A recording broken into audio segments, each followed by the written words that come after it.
So I put together a crawl, walk, run for everybody on threat intelligence monitoring and dark web monitoring that hopefully you can use to self-evaluate yourself and understand where you're at. So from a crawl perspective, if you don't have any threat intelligence program in place today and you're just starting out, this is where you're going to be at. If you're a very small credit union, this might be where you possibly stop. You may not be able to go very much further.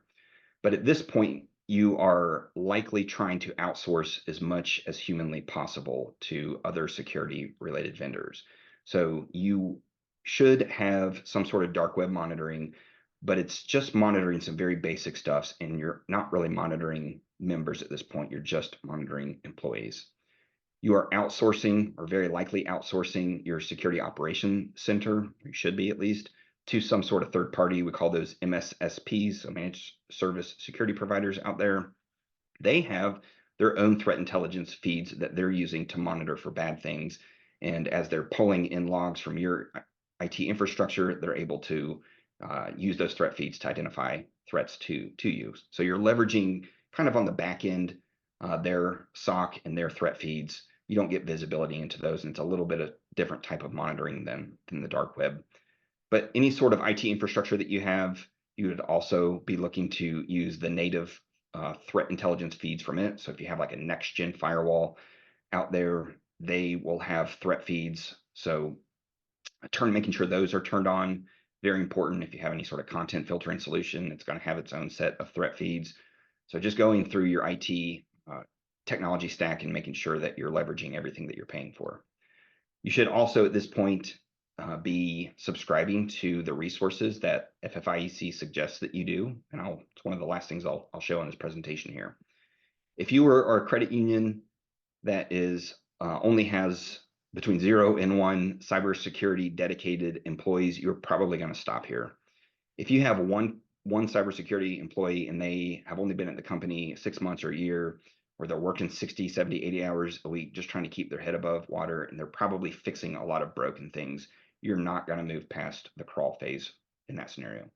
If the cybersecurity person, if you only have one and they've been there for 10 years, they might have their head above water and they might be ready to help you move to a walk here. In the walk scenario, you're still outsourcing the dark web monitoring. You're looking for a little more mature of a threat intelligence service, though, something that has a portal where you can log into and actually search for things. So searching for member usernames, login names, credit card information, bank account information, your credit union's information that might show up for your members on the dark web. You're still going to monitor the dark web for employee emails, addresses, and you might be taking that a little bit further and doing some employee-specific PII on their behalf to identify any sorts of risks or threats. At this point, you are also trying to look for company-level breaches. So not only the insider threat scenario, but if somebody does hack into your systems and you don't realize it and they've exfiltrated a lot of data out there and they're leaking it onto the dark web, you want to be able to catch that as well.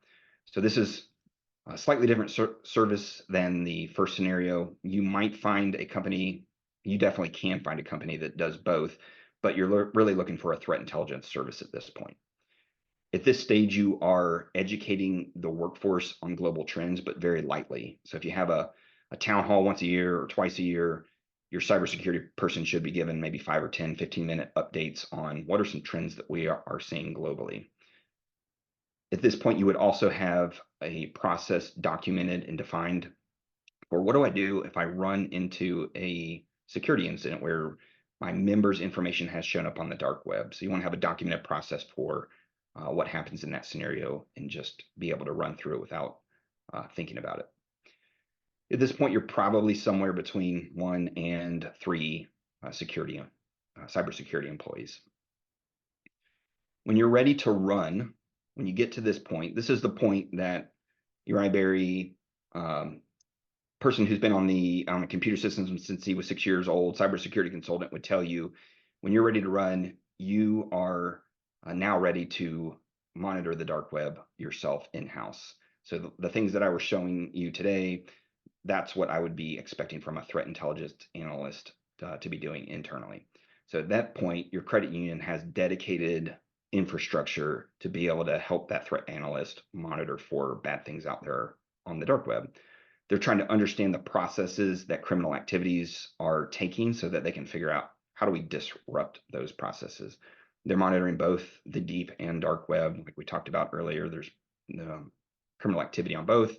They're even probably lightly looking for vendors and partners that are being targeted or maybe have had security breaches that they don't know about as well. So supply chain monitoring on the dark web.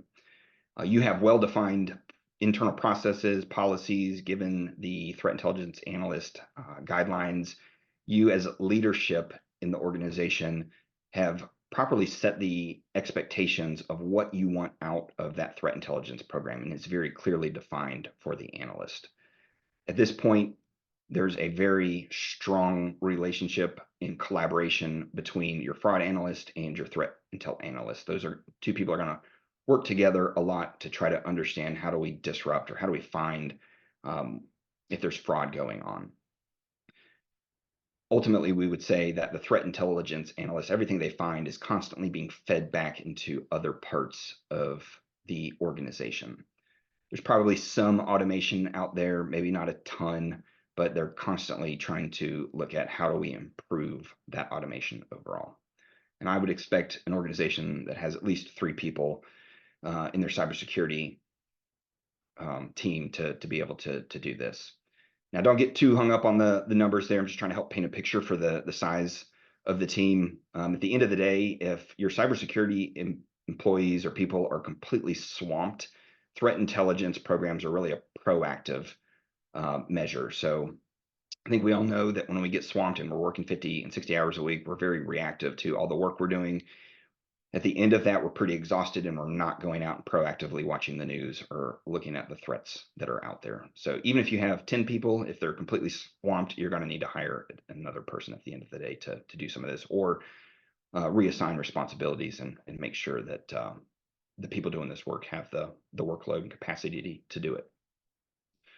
So I gave you a crawl, walk, run, and I talked about the cybersecurity assessment tool that the FFIEC gives you. So my call to action to everybody on the call today is to go take that assessment tool, at least answer the threat intelligence 3 questions in there, and plot yourself on this list to make sure that you understand where you're at and see, based on your size organizations, of how would you take it even further.